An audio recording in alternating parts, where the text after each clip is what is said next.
Running a pool service business can feel like a splashy ride, but Zuper is here to turn that into smooth sailing. Zuper's intelligent field service platform makes scheduling and managing your recurring jobs and routes effortless. With Zuper's mobile app, your pool technicians can view job details, calculate LSI, log hours, and stay productive even offline. Plus, customers can submit service requests, choose their appointment times, and receive the job summary with photos once it's done.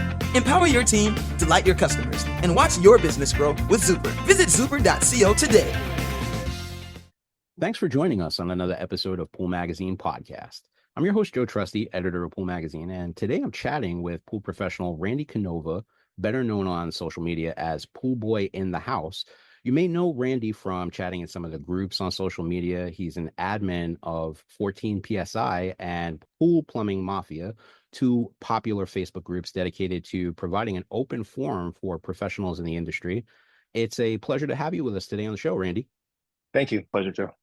For the benefit of our listeners who don't know you or maybe know a little bit about you from bumping into you on social media, but not much else, can you give us a little bit of background about who you are, what you do, and how you got involved in our industry? First and foremost, I'm a family man. I have a 5 and a 6-year-old at home, and they're like my number one priority. I got into the pool industry about 15 years ago. I found a job just carrying tools for an older guy that did commercial pool renovations. And I basically shadowed this guy around for 2 to 3 years, just installing pumps and filters, equipment, heaters, etc. And he took the time to teach me, and I was passionate about it. This guy being a mentor to me just pushed me into the industry, and I love everything about it. It's been challenging, learning more and more. Being a pool guy is like knowing a lot of different things, not being an expert at one thing. And I got passionate over pool plumbing. Like I started out cleaning pools, and I got into minor repairs, replacing pumps, filters, and got into pool equipment renovations now. So I don't really do much pool cleaning anymore. I sell jobs and complete them. So you're repairing the equipment now and installing it, right? Do all renovations now. I don't clean pools anymore. Nice. What was that guy's name that got involved in the industry? And the crazy part is his name is Guy. He's an older Italian guy. That's his name, Guy. And I still have a good relationship with him. I could call him anytime. He answers the phone if I need help with something or any question. That's awesome. I've been wanting to chat with you for a while. I'm glad that you and I got a chance to connect. Now it's December when it's a little less hectic. How's the off season treating you right now? I know you're super slammed during the spring and summer. Are things a little quieter in the wintertime in terms of the work you're doing out in the field? Things really don't slow down because as soon as summer ends, we start selling jobs for the winter. We offer discounts and financing for out of season work. So I stay busy throughout the whole winter. We have indoor pools and even outdoor pools that we do renovations on. So that pretty much gets me through the winter. And I work 40-hour weeks over the winter as well. I'm not working 60-hour weeks like I was in the summer. It's a nice change of pace. Yeah. I follow your social media and I see that you work on a lot of commercial jobs. Is that right? It's all commercial. We do commercial pool management. So our main thing is we provide lifeguards, and every aspect of the pool we're basically responsible for. We deal with the health department, any inspections that need to be done. We handle all that. That's awesome. I think the two of us probably know a lot of the same folks on social media, but this would have to be like one of those 6 degrees of separation kind of deals. I think you first probably popped up on my radar on TikTok well before I started bumping into you, posting in the groups. And I used to watch the videos you'd make it work on the job. The challenge videos were some of my favorites. And I think that's how we first got to talking. And I know you did a whole series of videos where you see exactly how many tablets you can stack and carry on your walk to the equipment room. What's your all-time record for the number of tablets that you've been able to balance and carry? I think I carried 26 was the maximum. But it's not only carrying it. Like I carry these pucks for a pretty decent distance before I dropped them in a chlorinator. It was basically just something to keep me entertained while I was working. And I posted on TikTok and people liked it. I kept posting and went viral. I probably have 80 million views from my TikTok videos. I'm in the creator program. TikTok, it's mainly being consistent with posting. Like I know a lot of people get frustrated because they post a video and it gets no views. But TikTok rewards you for consistency. So you have to consistently be posting on TikTok, and it has to be quality content. Like it has to be stuff that people want to watch. People don't realize that the first 3 seconds of your video basically makes or breaks the whole thing, because in the time that somebody can swipe their finger, your video is gone. When you start out your video, you really need to grab somebody's attention and keep them throughout the whole video. Yeah, when I first started with social media, probably like 10, 15 years ago, TikTok didn't exist. It was just Facebook and Instagram and Twitter. Pinterest came along a little bit later and people started getting onto that. And then probably 5 years ago, 7 years ago, something like that, TikTok came along with their platform. And I had a lot of people approach me saying, should my company get onto TikTok, or people getting onto TikTok?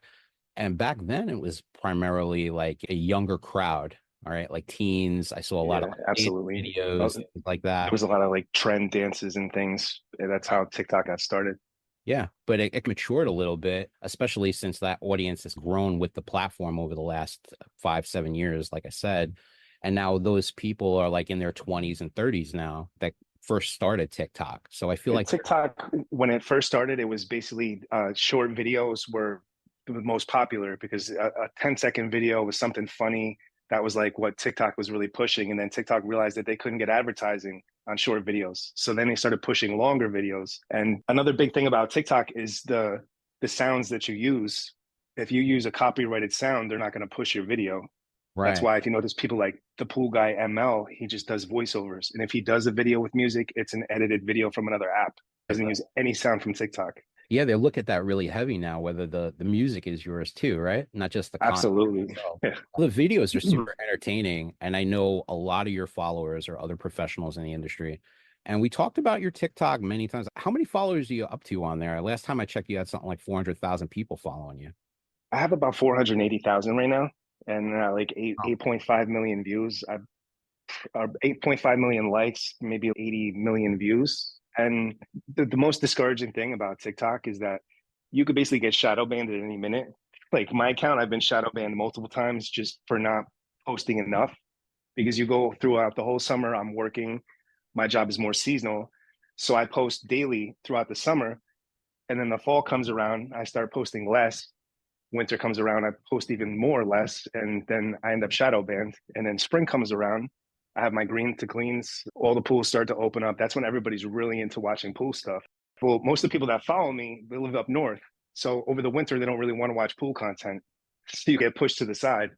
But I don't let that get to me, because I create content more for myself. But it's not like TikTok isn't my job. It's just a hobby.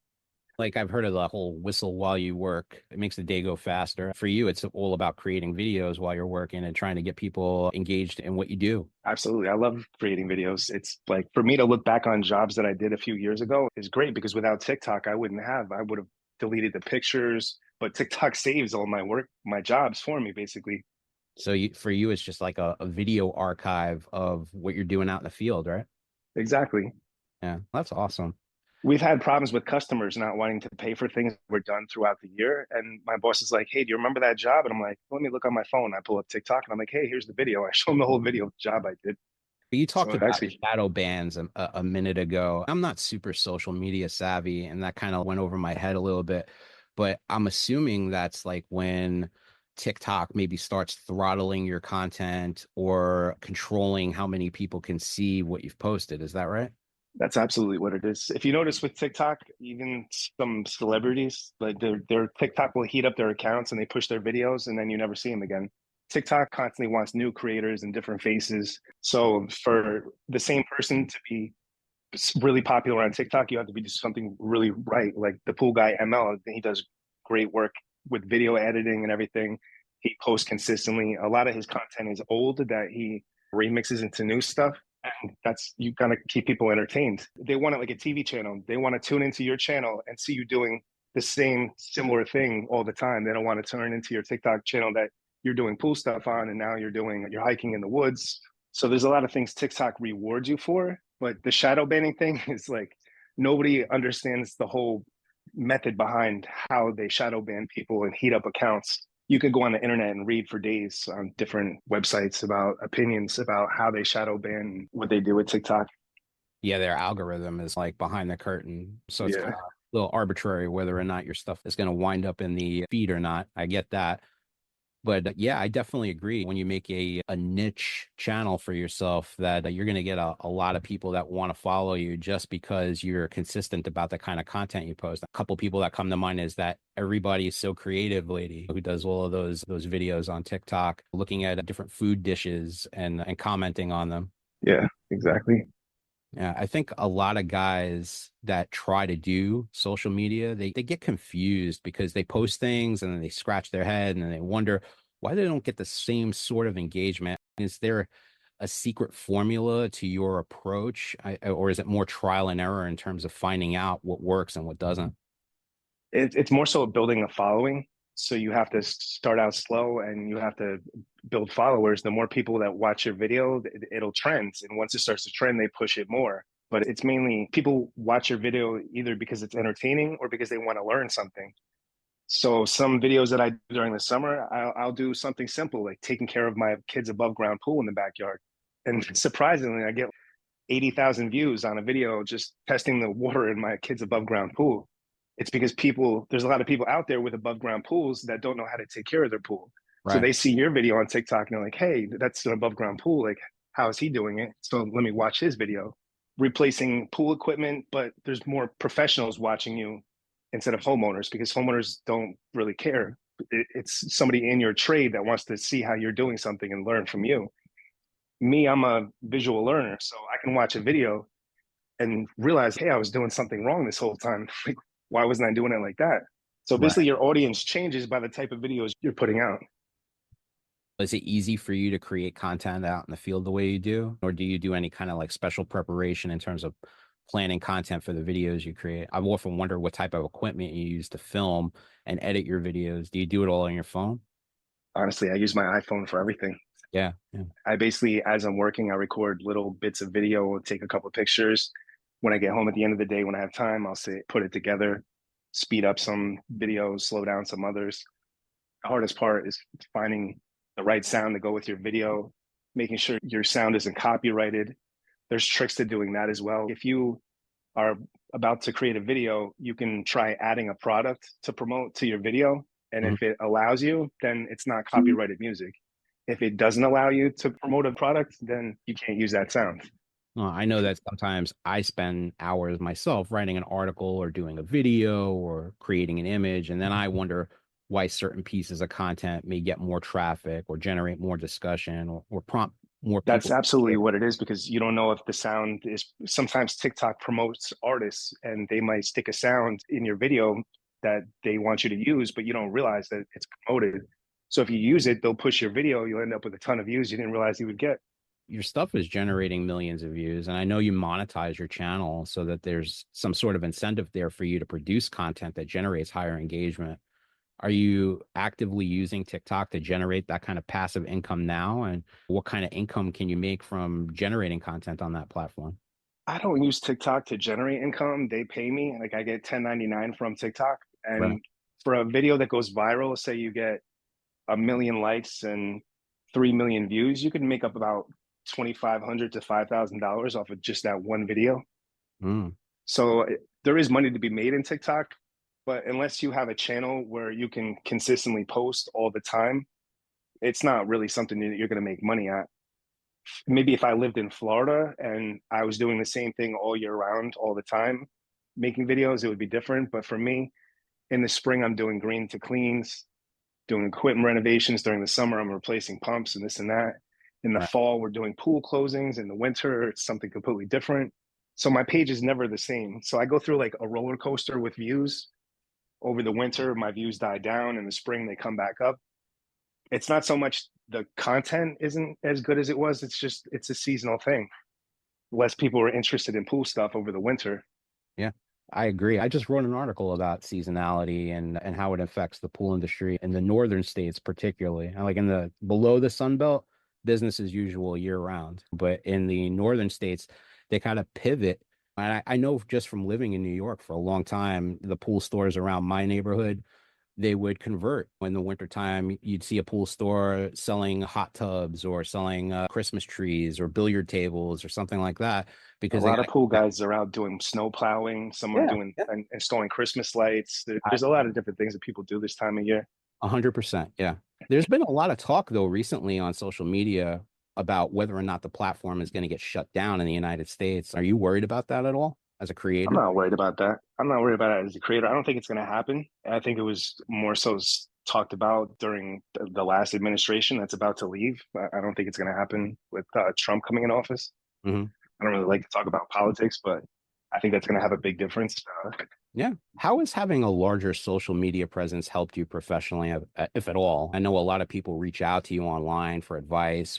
Friends I've made in the industry is insane. I've met some of the greatest people. Like I go to these pool shows and I don't know half the people in Orlando, but people just walk up to me and they're like, "Hey, I know you. Can I take a picture?" And take a picture with my kid. And like I end up spending the whole show taking pictures with people. But these people were they're brothers and sisters to me. We're all in the same industry. We're all interested in the same thing. We just want to be better at what we do. And the networking thing is amazing. Like I have friends in Texas, I have friends in California, I have friends in Florida. If I have a problem with something, I can go on our Facebook group and I tell them what my problem is. I get the best answers you could possibly get from the best out there in our industry, no matter what it is, whether it's tile, whether it's a plaster, installing equipment, plumbing, water chemistry. These people are experts and I trust their opinions. And these are great people to have as friends. Right on, Randy. I love your mentality, man. I got to go to the Hamptons and chill with Danilo Benaza and Jeff Hamp at their job out there, like last year or the year before. Yeah. Like that was amazing to see that. These Yeah. guys mosaic the whole pool, and to see the way they do it is amazing. Because I never understood how they could do mosaics in pools. You have like millions of little tiles that you have to put in a picture to create a mosaic. Yeah, it's super artistic work they're doing for sure. Do you get your fair share of questions from pool owners though, asking how to fix or maintain their pool? Absolutely. I get those all the time on TikTok, and I don't mind helping people out. I answer people's questions all the time. Facebook Messenger, TikTok. I don't reply as much on TikTok because I close TikTok and I open it a half an hour later and it's the notifications are maxed out.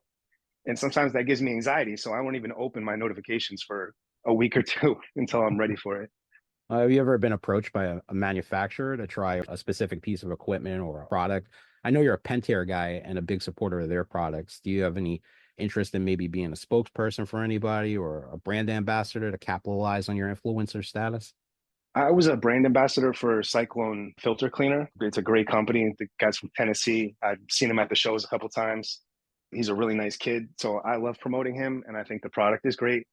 The Cyclone cartridge filter cleaner. Do you know what I'm talking about? It's on like a tripod. I sure It do. Yeah. has, Yeah. yeah, it's a really cool product. We had a Shopify deal, so I had a coupon code to get 10% off their product. So if you wanted to buy the Cyclone filter cleaner, you would put in my coupon code and you would get 10% your offer, and I would get that 10%. Nice. I did that with a couple different people. I don't really like to do it because I feel obligated to say nice things about them. So if I'm unsure if I like the company or not, I'm not going to work with them to promote their product. I don't really need to. I do it to help people. I'm like big on helping people in the industry. I build portable vacuum carts and give them away all the time. Yeah, I've seen those, man. I bumped into you a couple of times at a few of the different shows. I saw you with the 14 PSI crew down in Orlando at Everything Under the Sun, and then again at the Pool and Spa show in Atlantic City. Speaking of which, that's right around the corner. Are you planning on going this year? I'm hoping that I'm going to be the Pentair Pool Pro of the Award, receive the award at that show. I should be Oh, finding out any day now. I made it into the finals. Voting was in October, so it's like a long process, and it's been really like I've been itching to find out if I won or not. I made it into the finals. I had an interview with Pentair and Aqua Magazine. Set in the next couple of weeks. If I win, I get an award in Atlantic City. They put me up in a hotel. I get free classes, which I'm going to go to the show regardless if I win or not. AC is a great show. It's always a good show. congratulations on your nomination, man. Good luck. I know it's right in your backyard in New Jersey, but why do you enjoy going to that particular show? What is it about AC that you feel draws the industry in It, for that event? AC is just going to AC. I don't go there often, but for me to go to AC, it's just like an old school like vibe. The show is great. A lot of great people go to the show. That's big. That's the biggest thing for me is to meet new people, and AC never disappoints. A lot of the 14 PSI people come. We meet up. We cruise around the show together. It's always a good time. Wow. Awesome conversation, man. I'm glad that we got a chance to connect. I'm sure I'll bump into you again on the show floor in Atlantic City for sure. Make sure to stop by our booth. We'll be exhibiting there. Oh, I'll definitely stop by your booth because I'm looking forward to a hat. Yeah. You guys got new hats this year. That's what I rock your hat all the time. It's like my favorite hat. Awesome.